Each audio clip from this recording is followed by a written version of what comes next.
Olá pessoal, tudo bem? Pedro aqui novamente. E hoje eu vou fazer um vídeo falando sobre burnout. Eu tenho algumas perguntas para te fazer. Você que é profissional CLT, trabalha com carteira assinada, já colocou atestado médico várias vezes, mesmo sem estar doente? Ou você que de repente é um profissional liberal, já pensou seriamente em não ir trabalhar porque não estava aguentando o teu ambiente de trabalho ou aquilo que você estava fazendo? Tudo isso pode estar relacionado com o que nós chamamos de síndrome de burnout. É a síndrome de esgotamento profissional.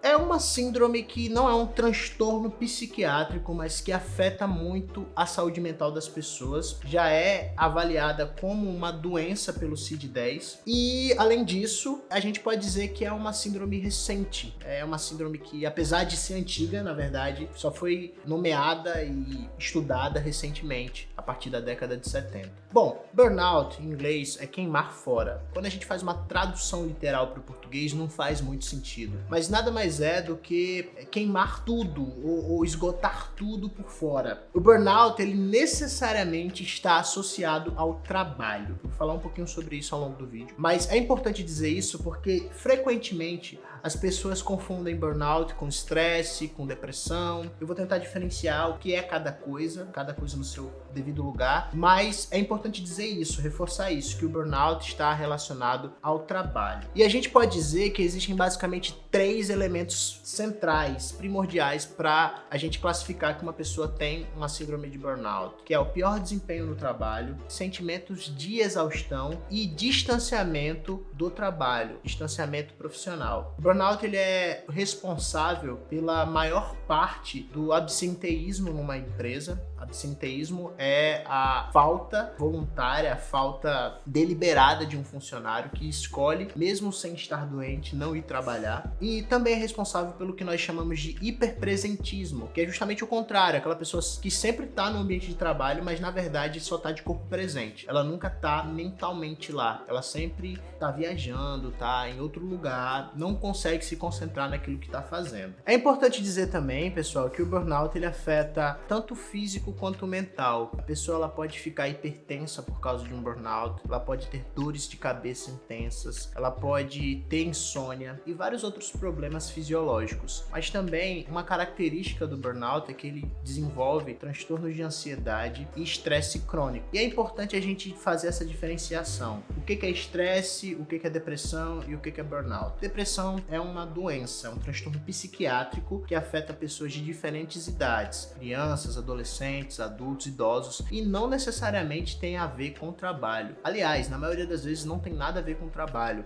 se desencadeia por causa de outros fatores. Estresse é uma resposta fisiológica que nós temos. Quando nós somos expostos a atividades ou a circunstâncias que são ameaçadoras ou que podem nos causar algum tipo de dano, é normal que o nosso corpo fique estressado, que a gente fique estressado. E é totalmente normal e totalmente funcional estar estressado em algumas situações, principalmente naquelas situações em que a gente precisa dar respostas rápidas para poder se livrar de uma situação difícil. Já o burnout, ele é o estresse crônico, ou seja, é como se a pessoa sempre estivesse numa situação ameaçadora, sempre estivesse num ambiente que ela pode se sentir prejudicada, ou que ela de fato pode ser prejudicada. E esse estresse crônico faz com que a pessoa não aguente mais e acabe ficando esgotada. Esse esgotamento mental e físico faz com que essas pessoas tenham dificuldade não somente no trabalho, mas também em outros ambientes. Então veja, o burnout começa no trabalho, mas ele não fica no trabalho. Esse é o grande problema. Eu já escutei de algumas pessoas com a síndrome de burnout que elas não conseguiam mais relaxar. Mesmo quando elas estão em casa, elas não conseguem simplesmente desligar o interruptor e assistir um filme, assistir uma série ou ficar com os familiares. Ela sempre fica pensando sobre aquela atividade do trabalho que ela precisa fazer no dia seguinte ou sobre aqueles indicadores que ela precisa bater. É uma síndrome considerada moderna, que afeta muitas pessoas e que precisa de tratamento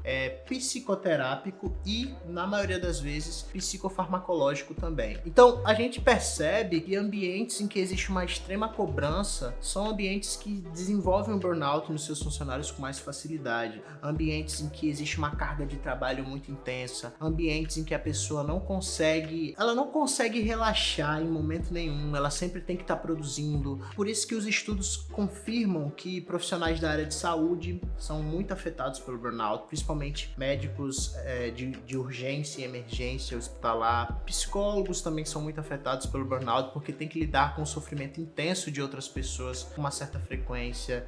Profissionais da polícia, né? Profissionais agentes de segurança pública também têm que lidar com riscos reais o tempo todo, porque se forem policiais que têm que trocar tiro com bandidos, eles podem de fato perder suas vidas na prática profissional. Enfim, várias profissões como essas que eu já citei, professores também, pedagogos que muitas vezes têm que lidar com alunos problemáticos ou com alunos que dão muito trabalho em sala de aula, também são profissionais que podem ser acometidos pelo burnout. Então a gente percebe que existem de fato alguns ambientes de trabalho que são mais propensos a desencadearem o burnout nos seus funcionários. Mas a boa notícia, pessoal, é que existe tratamento para o burnout. Como eu já disse, o tratamento medicamentoso é uma via, o tratamento terapêutico é uma via, psicoterapêutico. Mas uma coisa que eu sempre falo para os meus pacientes com a síndrome de burnout você precisa entender que você precisa dormir bem, fazer atividade física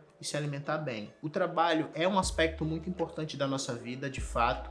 Inclusive, tem pessoas que passam mais tempo no trabalho do que em casa, né? Mas a gente precisa entender que o trabalho não é a única coisa que nos define. Nós precisamos entender que nós somos profissionais, mas que nós também temos outras esferas da nossa vida. Nós somos pais, mães, filhos, filhas, amigos, amigas. Então nós precisamos dedicar tempo para outras áreas da nossa vida que não seja apenas a área profissional. Nós precisamos dedicar tempo para os nossos relacionamentos amorosos, para os nossos relacionamentos de amizade e também com autocuidados, né? Com cuidados com a nossa saúde física, com hábitos saudáveis. Então, na maioria das vezes, uma pessoa que desenvolve a síndrome de burnout é uma pessoa que já não vem cultivando hábitos saudáveis na sua vida. E por não estar desenvolvendo hábitos saudáveis e por estar sendo muito cobrado no trabalho ou sendo muito exigida na sua prática profissional, ela acaba tendo um esgotamento mental. Então é isso, pessoal. Se você gostou desse vídeo, se você conhece alguém que tem burnout ou que acha que tem burnout, se você acha que você pode estar desenvolvendo essa síndrome, não perca tempo. Procure ajuda, procure profissionais de saúde mental que possam dar esse diagnóstico da forma correta e possam te ajudar no tratamento adequado. Não se esquece de curtir, compartilhar, ative as notificações para receber vídeo sempre que forem postados aqui no canal. E também não se esquece de me seguir lá no Instagram,